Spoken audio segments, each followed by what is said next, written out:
গল্পের শুরুতে আমরা হালকে দেখতে পাই সে ম্যানহাটান এর লোকদের থেকে লুকানোর জন্য অন্য এক জায়গায় এসেছে, কিন্তু সেখানকার লোকজন তাকে দেখে আতঙ্কিত হয়ে যায় এবং পুলিশ তাকে ঘিরে ধরে।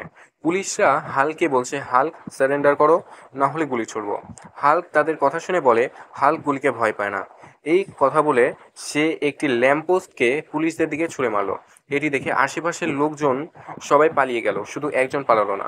তার নাম হলো পিটার পার্কার। সে সেখান থেকে একটি ছাদের উপর চলে গেল, সেখানে গিয়ে তার স্যুট পরে নিল। এখন সে হলো স্পাইডারম্যান।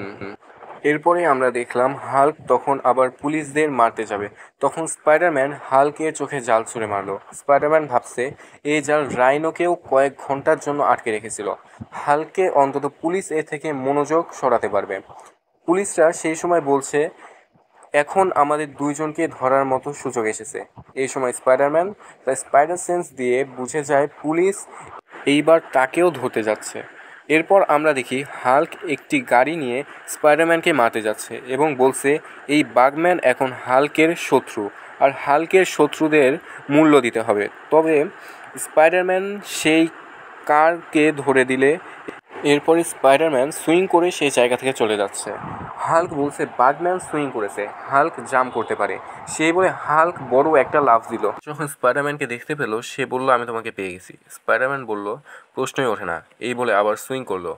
হাল্ক এমন লাফ দিতে দিতে একসময় ক্লান্ত হয়ে গেল। হাল্ক বলল হাল্ক এখন ক্লান্ত, এখন হাল্ক এখানে লুকাবে। এদিকে স্পাইডারম্যানের টিংলিং বন্ধ হয়ে গেছে। সে বুঝতে পারলো যে বিপদ শেষ। এরপর সে তার স্যুট খুলে পিটার পার্কার হয়ে নিচে গিয়ে জিজ্ঞাসা করলো এখানে কেউ আছে। এদিকে হাল্ক ব্রুসে ট্রান্সফর্ম হয়ে গেছে। ব্রুস বলল আমি আর দৌড়াতে পারবো না, আমাকে অ্যারেস্ট করুন। পিটার বলল রিল্যাক্স ডক্টর ব্যানার, আমি পুলিশ নই। ব্রুস বলল তুমি আমাকে চেনো? আসলে সবাই আমাকে হাল্ক হিসেবে চেনে।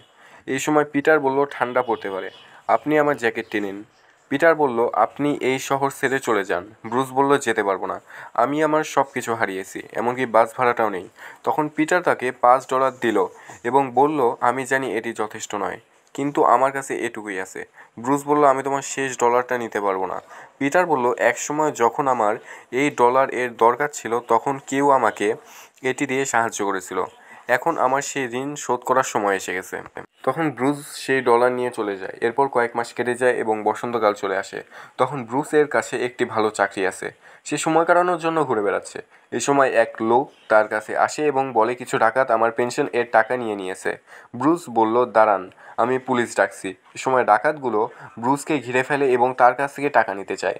এ সময় ব্রুস আবার হাল্কে ট্রান্সফর্ম হয়ে যায়। হাল্ক বলে লোকগুলো হাল্ককে আঘাত করতে যাচ্ছিল, এখন পালাতে যাচ্ছে, কেউ পালাতে পারবে না। এরপর হাল্ক তাদের বন্দি করে ফেলে। বৃদ্ধ লোকটি হাল্ককে দেখে বলে আমি খুব বৃদ্ধ, আমি দৌড়াতে পারবো না, আমাকে মেরে ফেলো। হাল্ক বলল হাল্ক অকারণে তোমাকে মারবে কেন, এই নাও। হাল্ক তোমাকে এটি দিল। হাল্ক বৃদ্ধ লোককে $5 দিল। লোকটি বলল আশ্চর্য, এই $5 আমি কয়েক বছর আগে এক ছেলেকে দিয়েছিলাম, তার নাম ছিল পিটার পার্কার।